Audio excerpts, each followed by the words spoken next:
The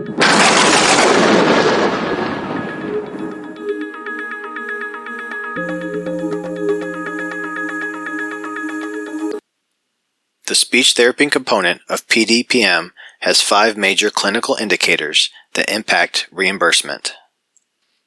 Using ICD-10 codes, the patient's primary diagnosis is coded on the MDS in item I0020B. The primary diagnosis used for the speech therapy component will be the same primary diagnosis used for the physical therapy and occupational therapy component. Based on the primary diagnosis, skilled nursing facility patients are first classified into one of 10 PDPM clinical categories. The PDPM clinical category is then collapsed into one of 2 speech therapy clinical categories used for patient classification. Next, we will determine whether the resident has one or more speech-related comorbidities. If any of these items is indicated as present, the resident has a speech-related comorbidity. For conditions and services that are recorded in section I-8000 of the MDS, check if the corresponding ICD-10 codes are coded in section I-8000. Under PDPM, just as under RUGS 4, a patient's cognitive status is assessed using the Brief Interview for Mental Status, or BIMS. In cases where the BIMS cannot be completed, a staff assessment for mental status is completed.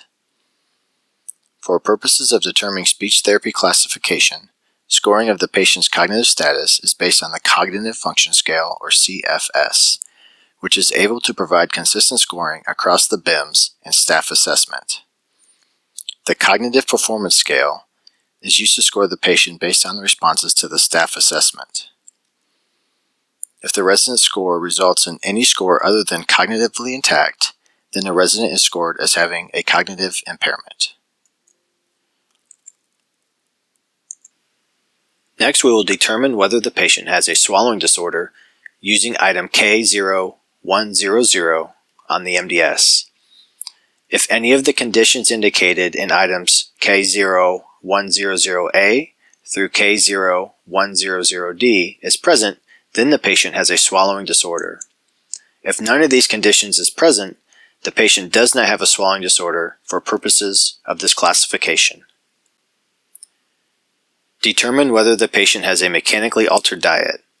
If K0510C2 on the MDS, mechanically altered diet while a patient, is checked, then the patient has a mechanically altered diet. Finally, we bring all 5 elements together to determine the speech therapy case mix group. As an example, we have a resident who does not have an acute neurological condition. She does have a dysphagia diagnosis, which is a speech-related comorbidity. She does not have a cognitive impairment.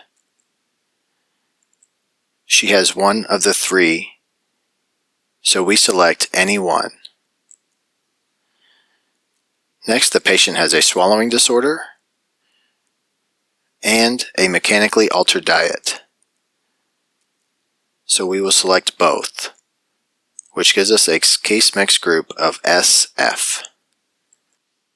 Key speech therapy reimbursement components: primary diagnosis, categorized as acute neurologic or non-acute neurologic, presence of at least one speech therapy related comorbidities, cognitive impairment as determined by the BIMS or staff assessment for mental status, presence of a swallowing disorder, and presence of a mechanically altered diet while a resident.